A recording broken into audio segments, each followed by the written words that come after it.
Welcome to the Shiftheads podcast. I'm Shane Hewitt. Shiftheads.ca is the nice, easy way to connect with everything that we've got going on with the YouTube channel and so much more, and get involved in our Facebook group as well so you can connect with other Shiftheads. Okay, so one of our radio contributors who was on the show for 3.5 years with me, and we did so much more before that, and he's got his own thing going on, was Handy Andy Barrar. And I know that so many Shiftheads have asked, what about Handy Andy? He went on vacation and then we didn't get to hear from him again on the radio show. Well, I have good news for you.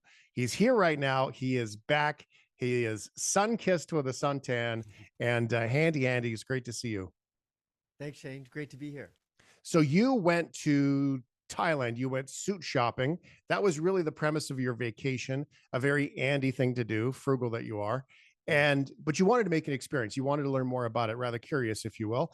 And you went out. We're going to have a conversation here in a couple of days about what that looks like.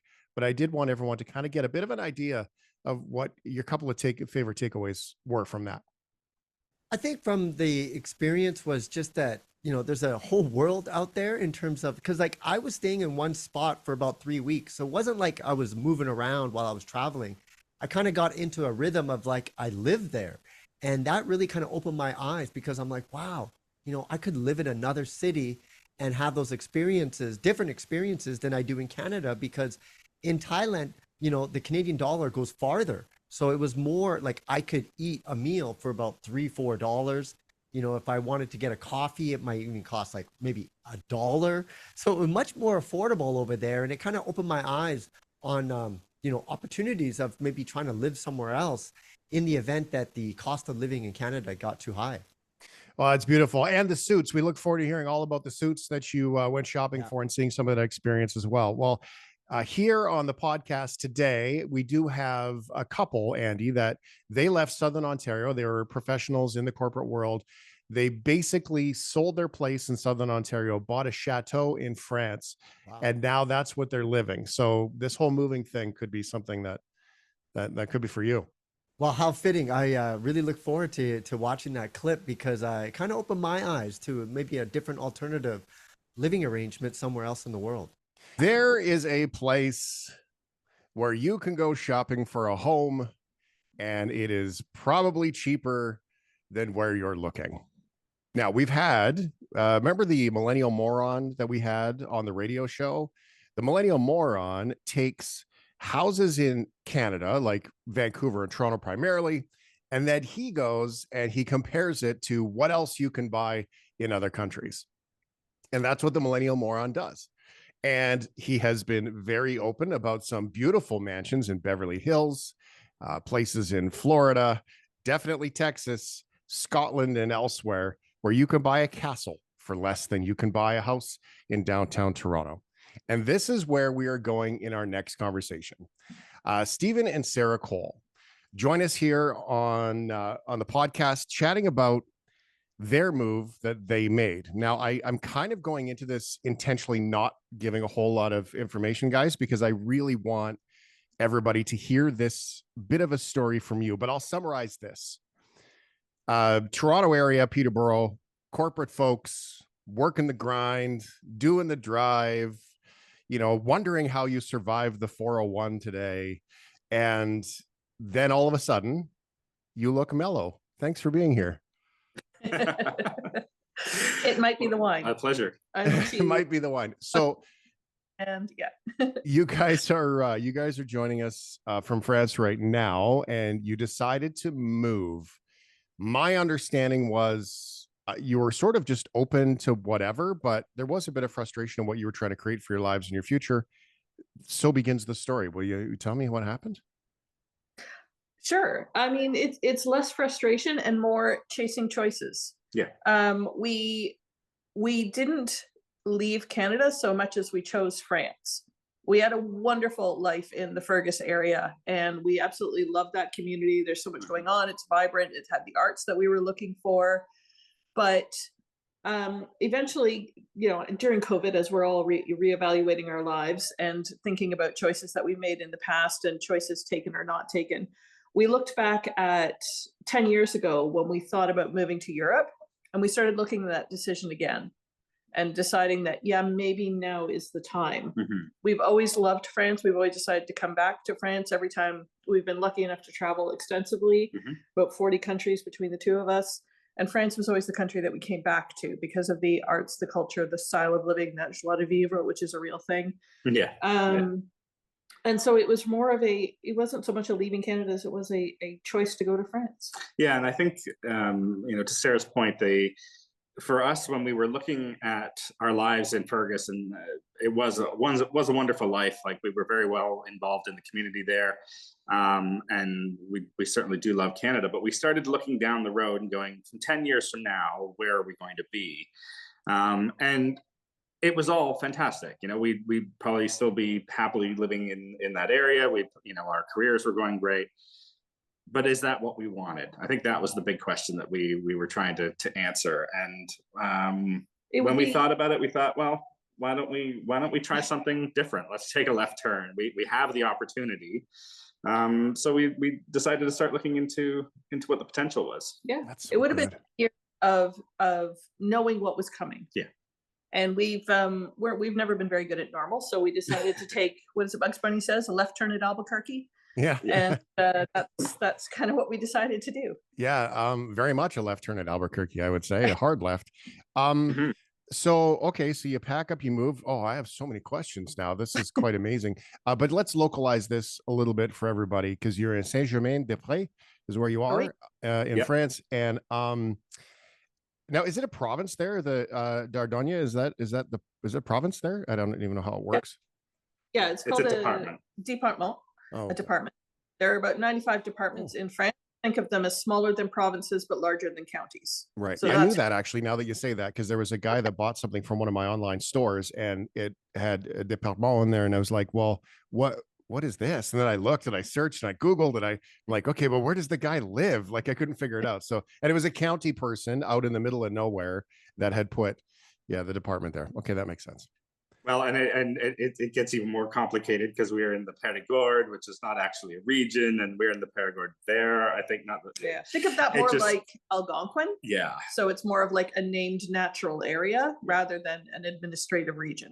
Oh, that makes sense. But we're à la Quater, so it could get very complicated here.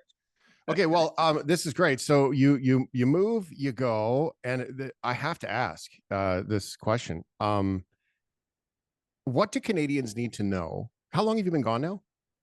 2 years and a bit. Yeah. Okay, so now the fog is lifted now. Yes. What do Canadians need to know about our drive-through culture and the way we live our lives? Because, I mean, your family, you're Canadians. So what do we need to know about this drive-through culture and this constantly in your car way that we're spending our lives? What advice can you give me? That's really interesting. So that's actually one of my personal drivers. I think both of our drivers for wanting to live in Europe is that different embedded cultural experience. Because we look at how Canadian towns are being developed, and Fergus is no exception. You hit a certain population threshold, and the same set of car restaurants get installed, that same strip mall gets installed, the same stores get installed. It just gets developed the same way. And there's absolutely nothing wrong with that, right? That's absolutely a wonderful life to live. For us, it wasn't the life we wanted. Mhm. We wanted something that wasn't quite as cut and dried. And of course, that comes with pluses and minuses, right? We have a very authentic life here. When we drive an hour away and go see the Chateau de Baynac, it is the archetypical castle. It's not the cookie cutter. It's not the replica. It's the castle that everything is based off of. But that also comes with the trade-off of not being able to do the drive-throughs and not being able to order DoorDash and not having Uber to your door unless you're in the major centers. So I think of it, when someone asked me why I wanted to move here, I said it felt more real, and I couldn't actually put a context on that until fairly recently. And everything feels just a little bit more authentic and less cookie cutter than where we grew up. Yeah, I think there's a couple of things that I look at it. I think that the reality thing, as Sarah said, it's more of they've been doing this longer. Canada still, is a young country. It's a hungry country. It's got, there's a drive there. I mean, we worked in the corporate world in Canada for many years, so we understand that mentality of, it's all about drive, it's all about, the next level up, and that constant sort of ladder stepping. And that's great. Like it's certainly a way to go. What we find in France is that, and Europe more broadly, is that it's the focus on living your life first, and then work being second is definitely something that we feel is more ingrained here. It's less about the accumulation of stuff. It's more about, the experiences. It's being with family. It's being with friends. That terrace culture. I cannot say enough. How much it's just an indescribable experience. Just as part of a culture. Obviously, you can describe any single terrace or patio incident, but the idea of having that built into how you live your life, right? That you don't just finish work and go home. You finish and go to a patio. If you want to meet up with your friends, you go to a terrace and you just have a drink. Yeah. It's not like a full meal. It's not anything. You just go, you meet up, you hang out for a couple of hours. And just having that built into the everyday experiences, or just popping over to your friends for apéros, or a couple of drinks before. I've just been learning that part, right? That's new to me. I learned it first with the Lanai culture in Hawaii, right? Same thing. More palm trees, really. That's about it. But it's also the same thing when I had my first trip to Dublin last year, where I mean, the pub culture is different. It's not pub culture like it is for us, where it's go to get smashed, it's go to hang out and be social. And I was shocked where, when I went to Dublin, there was a study friend that I had met in a study group, and her name's Julie, and she lived in Belfast. So it was a bit of a trip, but she came down on the train, met me in Dublin after I got off my flight. And I don't know, it was 1:30 in the afternoon, maybe 1:00. And we just walked, and she's like, well, here, let's go here. It was a pretty classic pub right downtown by the Molly Malone statue. And then said, let's just go in. And it's full. Like, it's just full. And there was a band in the corner, a couple of guys just playing music, but it wasn't loud. And everyone's just sitting there chatting. And it just, it is a different way to go. I found that incredibly intriguing. That's for sure. Stephen and Sara Cole moved from Canada to France. Now, Manor and Maker, there's a lot going on here. You guys do a lot of social, you do a lot of video blogging like this.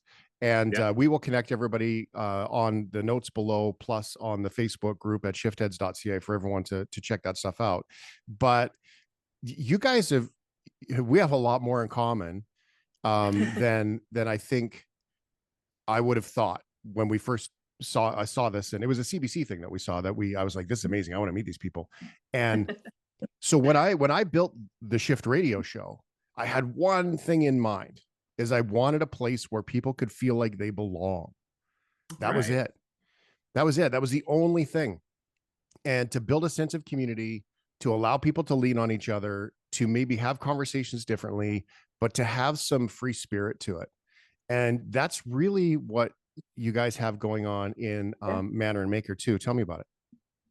So that was that was our dream, right? And I think that's our driving focus with the whole Manor and Maker, with the retreat business that we're working on. So the Chateau, Sara always makes this point that a Chateau is never made for two people to rattle around in. It's meant to be shared. We want to invite people to enjoy it with us. But we also want people to geek out together with like-minded people. And it can be anything, right? Like we both have artistic backgrounds. I'm a painter myself. Sara does costuming and sewing. And those communities are broad and interesting, and there's fascinating people in there. And we just want those people to have a space where they can come and do what they love together, without judgment, without worry, without any sort of be safe with it. And that's kind of what we want for the Chateau itself. It's that feeling when you get together with people who are unabashedly into the thing that you're into, and you can be as geeky as you want about it, knowing that the person next to you totally gets it. right? Because they're into the same thing as well. I mean, historical costuming is a deep and weird little hole, and I love it so much. I did theater studies, so I had to do some costuming back then too. And y'all are a weird bunch, but a lot of fun. Holy cow. Exactly. And when you get together with those people who know how to have fun with it, it is amazing. And then, of course, all the different types of art and creativity and writers, when writers get together and talk about writer problems or writer things. Oh my God, it's so amazing to watch that resonance between people where they connect with another person and feel that safety and connectedness and wonder and appreciation for the thing that they're into. It's just tell me about that. Tell me about that snowball that happens. Very Canadian term for everyone who's not Canadian. Maybe the compounding of the creation that starts to happen as that spiral gets bigger and bigger when those people get together. What do you observe when that happens? Well, I think there's always a tentativeness when you get a group of people who don't know each other together for the first time. Fortunately, we have some very, very good people that are running these retreats, and they're good about trying to include everybody. It's something that both Sara and I have had in our corporate world.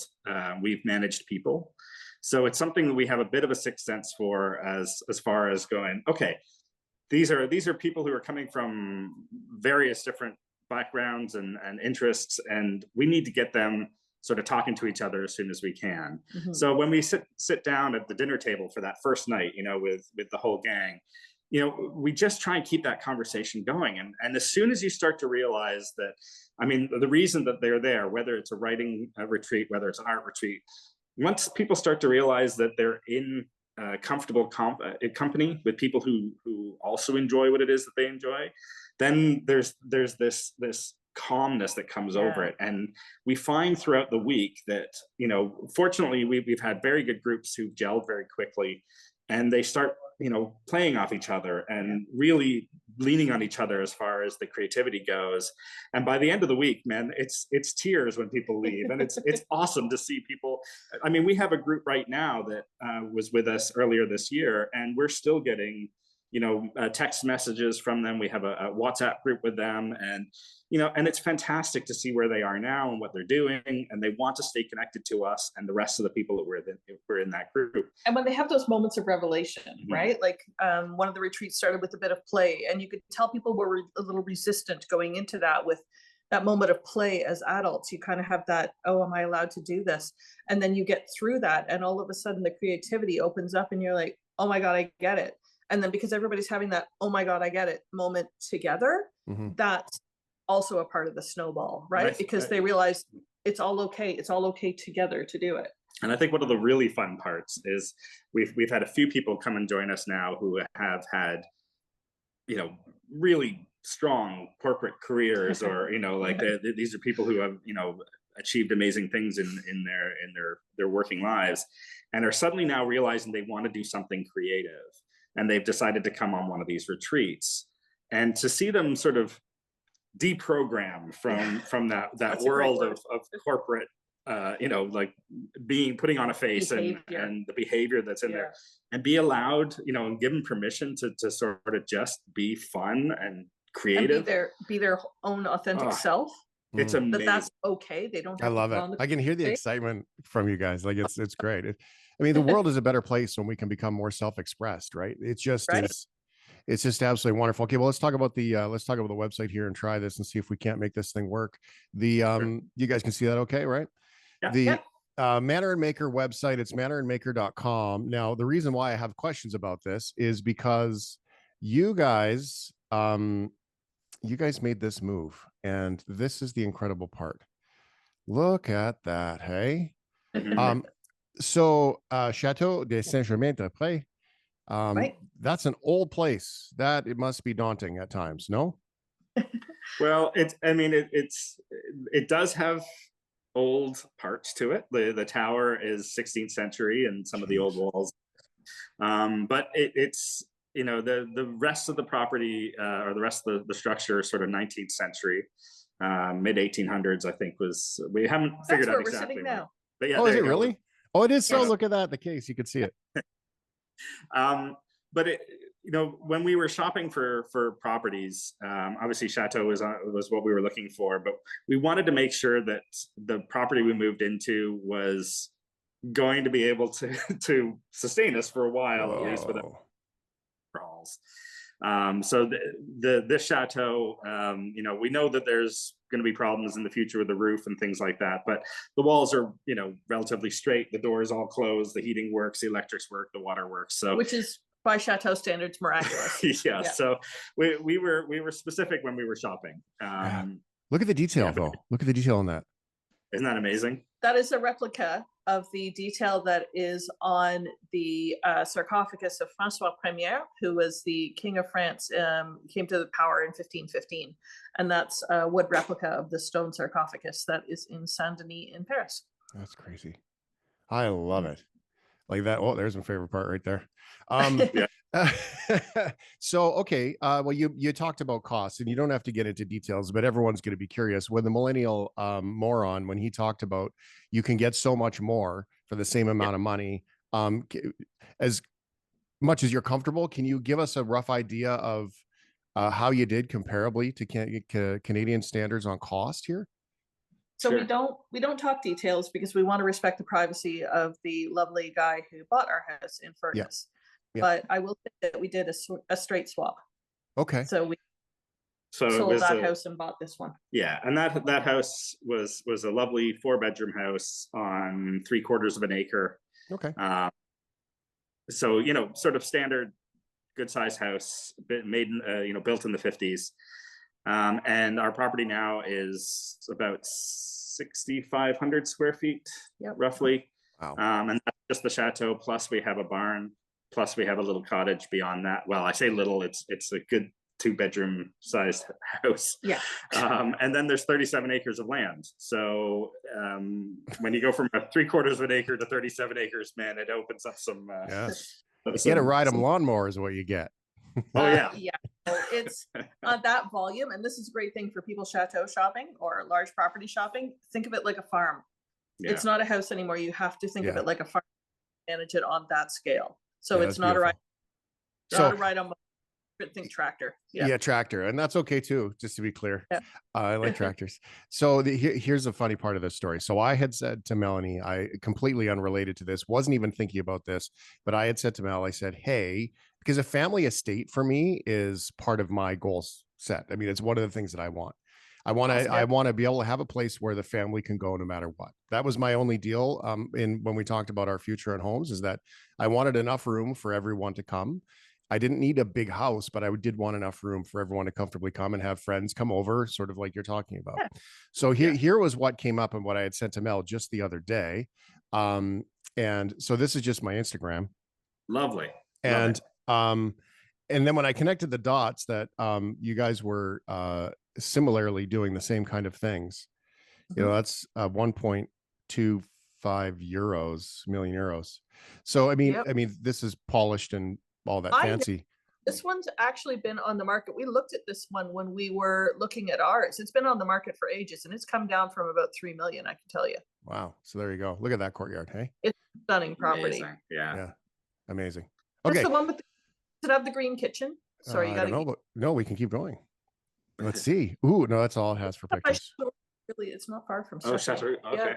Yeah. If it's the one I think it is. See, that's amazing. I mean, we didn't pay anywhere near that price for ours, but no. Yeah, wow. I know they've been trying to sell it for a while. I think the person was ill. So anyway. So the move from Canada to France, happiness is abound. Big questions include, do you have a bike now with a bell on it? Let's be honest. That's what everybody wants. We have an e-bike. We have an e-bike. Yeah. That seems very French. Walking distance. It's about 200 meters away. Yeah, about 250 meters. Yeah. So we don't even really need a bike. We just walk down the hill and get our croissant fresh and bread. Walk back up again. Yeah, exactly. Sometimes they're still warm, and that does not suck. So you were looking to live your life, I think, separately, because it takes two wonderful individuals in the relationship to make it work. You have to be able to make that partnership work by being independently strong. And so the question for each of you separately, and it's not a competition, just to be clear, you went to live your life, right? You were happy, you guys were okay, but you wanted to find it. You wanted to find it and live your life. 2 years in, Sara, how you doing? I'm doing awesome. We always, I'm an analyst by nature, so not a lot takes me by surprise. I tend to see things coming. It's exactly the huge amount of work I thought it would be. And I'm talking more on the actual building a business side of things. I think there are a lot of people out there who would resonate with being an entrepreneur and how much work that takes. I'm also pivoting from having a degree in computer science, being in the field of IT for 25 years, and then moving into hospitality as an introvert. So that's normal.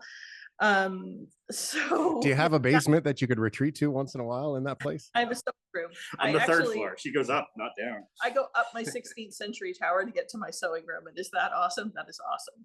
But it's not introvert that I want to run away from people. It's introvert that I want to connect with people I want to connect with, and seeing people have those moments is exactly the experience I want with people.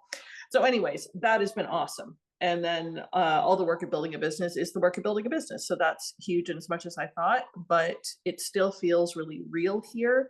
And the wonder hasn't gone yet. The wonder of going up my 16th century tower to my sewing room, or popping over to the 1,000-year-old Chateau de Benac, or popping down to the Boulangerie de Poisson. None of that has gone away yet. I love it.